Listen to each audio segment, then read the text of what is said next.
Hi friends, আমি নাসরিন পারভিন। আজকে আপনাদের সামনে নিয়ে এলাম একটা দুর্দান্ত প্রবলেমের সলিউশন নিয়ে। কি সেই প্রবলেম যেটা বেশিরভাগ মেয়েদের ক্ষেত্রেই হয়ে থাকে, আর তার সলিউশন কিন্তু আমরা খুঁজে পাই না, বা সেই প্রবলেমে থেকে একটা সময় পর আমরা অনেকেই ডিপ্রেশন ফিল করি। কি প্রবলেম? তো সেটা হচ্ছে প্রি মেনোপজ এবং হচ্ছে মেনোপজ। প্রি মেনোপজটা কি না, আমাদের বডিতে যদি ইস্ট্রোজেন হরমোন প্রোডাকশন কমে যায়, ডিক্রিজ হতে থাকে, এবং বডি তখনই কিন্তু বিএমআর বেড়ে যায়।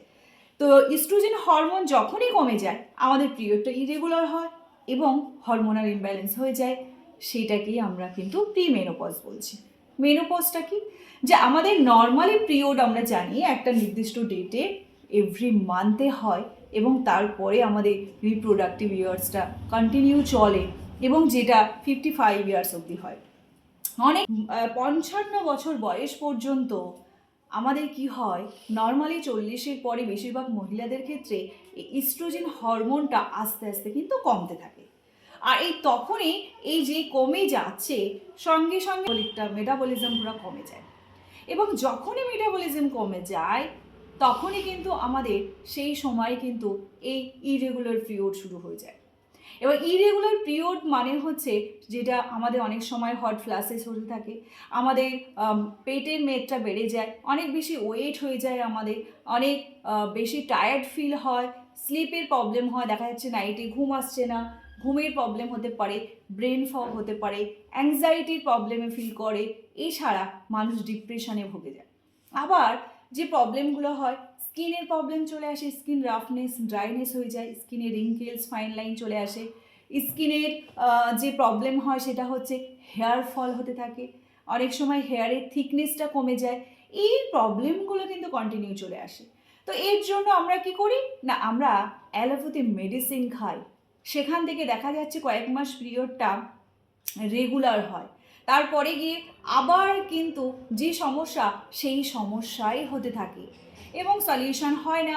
অনেক মেয়েরা ভয় পেয়ে যায়, হয়তো আমরা তখনই বলি, বেশিরভাগ ক্ষেত্রে নর্মাল যে কোনো বাড়িতে বলে, ঠিক আছে আমাদের 40 বছর হয়ে গেছে, অনেক বেবি হয়ে গেছে, আমাদের আর দরকার নেই পিরিয়ডে, আমাদের বন্ধ হয়ে যাওয়াই ভালো, আর তার কোনো সলিউশনও আমরা খুঁজি না।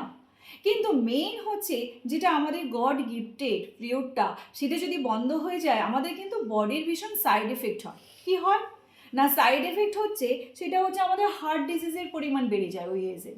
কারণ যখনই আমাদের ইস্ট্রোজেন হরমোন কমতে থেকে ডিক্রিজ হয়ে যায়, পিরিয়ডটা যখন হতে পারে না নর্মালি, সেক্ষেত্রে কিন্তু আমাদের হার্ট ডিজিজের প্রবলেম বেড়ে যায় মেয়েদের ক্ষেত্রে, অস্টিওপোরোসিস বেড়ে যায় মেয়েদের ক্ষেত্রে, পায়ে হাঁটুর ব্যথার পরিমাণ বেড়ে যায়। এগুলো হচ্ছে আমাদের তখন কিন্তু এই সাইড এফেক্ট প্রি মেনোপজ হওয়ার জন্য। মেনোপজটা আমাদের কন্টিনিউ এটা হতে থাকলে এই প্রবলেমগুলো চলে আসে। এবং যেটা অনেক সময় আমাদের মেয়েদের ক্ষেত্রে হয়, আমাদের ফাইব্রয়েড ইউটারাসে টিউমারও হয়। তো অনেক ক্ষেত্রে দেখা যাচ্ছে 40 বছর, 45 বছর বয়স কি 50 বছর বয়স, ইউটারাসটা অনেক সময় অপারেশন করেও ফেলে অনেকেই। তো অ্যাজ আ রেজাল্ট যেটা হয়, এটা অপারেশন করলে আমাদের সেই যে প্রবলেম, ইস্ট্রোজেন হরমোনটা যখনই কমে যাবে আমাদের বডিতে কিন্তু হার্ট ডিজিজের পরিমাণ বেড়ে যাবে। হার্টের পরিমাণ মানে দেখা যাচ্ছে নর্মাল হাঁটাচলা করতে গেলেই বুকে ব্যথা, এই প্রবলেমগুলো চলে আসে। আমরা কিন্তু সেটা জানি না যে এর জন্য কিন্তু এটা হচ্ছে। এটা দেখুন, গড আমাদের এমনভাবে তৈরি করেছেন, একটার সঙ্গে আর একটা আমরা কিন্তু অতপ্রতভাবে জড়িত। আমরা চাইলেও কিন্তু এই সলিউশনটা অনেক কম বয়সে কিন্তু এটা করতে পারি না, এবং এই হরমোনাল ইমব্যালেন্সের জন্যই আমাদের বডিতে এই ধরনের প্রবলেম চলে আসে। আর মেয়েদের ক্ষেত্রে যে পেটের মেদটা বেশি বেড়ে যাওয়া, এই পিরিয়ডটা ইরেগুলার হওয়ার জন্য, আর মেনোপজটা হওয়ার জন্য। কেন হয় এটা? কারণ যখনই আমাদের বডিতে মেটাবলিজম কমে যায়, আমরা তো খাওয়া বন্ধ করি না, এভরিডে আমরা ফুড খাচ্ছি। তো ফুড থেকে যে নিউট্রিয়েন্টসগুলো পাওয়ার কথা, সেখান থেকে সেই নিউট্রিয়েন্টস থেকে আমরা পাই এনার্জি, যেটা আমাদের ডেইলি অ্যাক্টিভিটিতে কাজে লাগে। তো সেটা আমাদের খাবারটা তখন এনার্জিতে কনভার্ট হয় না, মেটাবলিজম কম থাকার জন্য কিসে কনভার্ট হয়? ডাইরেক্ট ফ্যাটে কনভার্ট হয়। অ্যাজ এ রেজাল্ট যেটা হয়, আমাদের পেটে কিন্তু মেদটা অনেক চওড়াও করে বেড়ে যায়, অনেক মোটাও হয়ে যায়, যেটা আমরা এক্সারসাইজ করেও কমাতে পারি না, অনেক ডায়েট করেও আমরা কমাতে পারি না। তার মেন কারণ হচ্ছে একটাই, সেটা হচ্ছে মেটাবলিজম কমে যাচ্ছে, ইস্ট্রোজেন হরমোন প্রোডাকশন কমে যাচ্ছে, যার জন্য আমরা এই প্রবলেমগুলো ফেস করছি। কি করতে হবে তাহলে? সলিউশন আছে আমার কাছে, যেটা আমি বলবো সেটা আপনারা সবাই অ্যাপ্লাই করুন, দেখবেন ভীষণ ভীষণ ভালো থাকতে পারবেন, আরও বহু মেয়েকে তাদের এই জায়গাটা বোঝাতে পারবেন। কি সেটা? না, এটা দেখুন একটা দুর্দান্ত একটা প্রোডাক্ট, সেটা হচ্ছে শিফট লাইফের মেটাবলিক বুস্ট।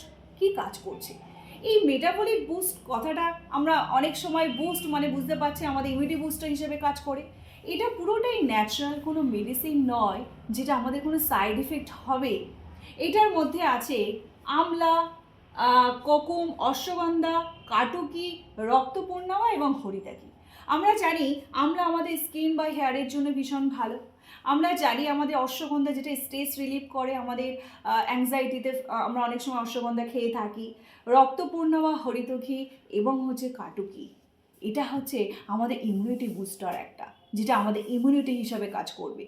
প্রচুর পরিমাণে অ্যান্টিঅক্সিডেন্ট আছে, আমাদের বডির মেটাবলিজমটাকে বাড়িয়ে দেবে, বেসাল মেটাবলিক রেটটাকে আমাদের ঠিকঠাক রাখতে হেল্প করবে। আর সঙ্গে আমাদের যেটা করবে সেটা হচ্ছে আমাদের গাট হেলথটাকে ভালো রাখবে, আমাদের ডাইজেশন প্রবলেমটাকে ভালো রাখবে এবং আমাদের বডিতে নিউট্রিয়েন্টস অ্যাবজর্বেশনে ভীষণভাবে হেল্প করবে। আর সঙ্গে আমাদের জয়েন্ট পেনের ক্ষেত্রেও ভীষণভাবে ভালো রাখবে। আর একটা প্রোডাক্ট যেটা আলোচনা করব সেটা হচ্ছে আমাদের ইস্ট্রোজেন হরমোন, যে হরমোনটা আমাদের নর্মালি কমে যাচ্ছে, যেহেতু ইমিউনিটি বুস্টার হিসাবে কাজ করে, আমরা কিন্তু এটা খেলে আমাদের হরমোনাল ইমব্যালেন্সের যে প্রবলেম হচ্ছে সেটাও কিন্তু কমে যাবে। আর সঙ্গে হচ্ছে থাকছে ভেজ কোলাজেন। এই ভেজ কোলাজেনটা, আমাদের কোলাজেনের যেটা হয়, আমাদের স্কিন ইলাস্টিসিটি কমে যায়, স্কিন টোন কমে যায়, রিঙ্কেলস পড়ে, ফাইন লাইন্স পড়ে, ড্রাই হয়ে যায়, মেচেতা হয়ে যায়, র্যাশেস হয়ে যায়, ইনফ্লামেশন বেড়ে যায়।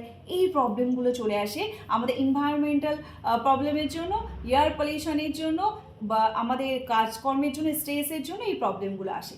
তো তার জন্য যদি আমরা ভেজ কোলাজেনটা ইউজ করতে পারি তাহলে এই প্রবলেমগুলো কমে যাবে, আমাদের জয়েন্ট পেন ঠিক থাকবে, মাসেলস ব্যথা কমে যাবে, মেয়েদের ক্ষেত্রে যে অস্টিওপোরোসিস সেটাও হবে না। এছাড়া হেয়ার গ্রোথ হবে, হেয়ার রিগ্রোথ হবে, থিকনেস বাড়বে, স্কিন টোন ভালো থাকবে, স্কিনটা ভীষণ স্মুথ, ইয়াং এবং অ্যান্টি এজিং হয়ে যাবে। এছাড়া ফাইন লাইন, রিঙ্কেলস কমে যাবে, আপনার মেচেতা পিগমেন্টেশন হবে না, ইনফ্ল্যামেশন হবে না। এছাড়া কে না ভালোবাসে স্কিন অ্যান্টি এজিং করতে? তো আমরা সবসময় বাইরের ফেসিয়াল করে আমরা অ্যান্টি এজিং করি, বাইরের ফেসিয়াল করে স্কিনে গ্লো আনি। তো এইটা যদি আমরা ইউজ করতে পারি তাহলে আপনার আর বাইরে পার্লারের খরচা বেঁচে যাবে, এখান থেকে ভীষণ ভালো থাকতে পারবেন এবং সঙ্গে স্কিন রাফনেস থেকে skin elasticity, hair fall, smoothness, everything solution হবে। সঙ্গে আপনার পিরিয়ডটাও নর্মালভাবে মেনটেন হবে, আপনি ভালো থাকতে পারবেন। পিরিয়ড যদি নর্মালি হয়ে যায় আপনার এমনি হ্যাপিলি লাইফ আপনি বিলং করতে পারবেন। তো মেন দরকার আমাদের প্রি মেনোপজটাকে ভালো করা, মেনোপজের পিরিয়ডের প্রবলেমটাকে ভালো করা, আর সেই সঙ্গে হেলদি লাইফে বিলং করা। তার জন্য খেতে হবে মেটাবলিক বুস্ট এবং ভেজ কোলাজেন। দিনে একবার 30 ml করে আপনি ইউজ করুন, দেখবেন আপনার প্রবলেমটা 100 কেন 1000% সলিউশন হবে এবং 100% আপনি স্যাটিসফ্যাকশন গ্যারান্টি পাবেন। এবং এই প্রোডাক্টসেই লেখা আছে যে আপনি ইউজ করে ভীষণ ভালো থাকতে পারবেন। ইউজ করুন। All the best. ভালো থাকলে অবশ্যই আমার সঙ্গে থাকুন। Thank you so much.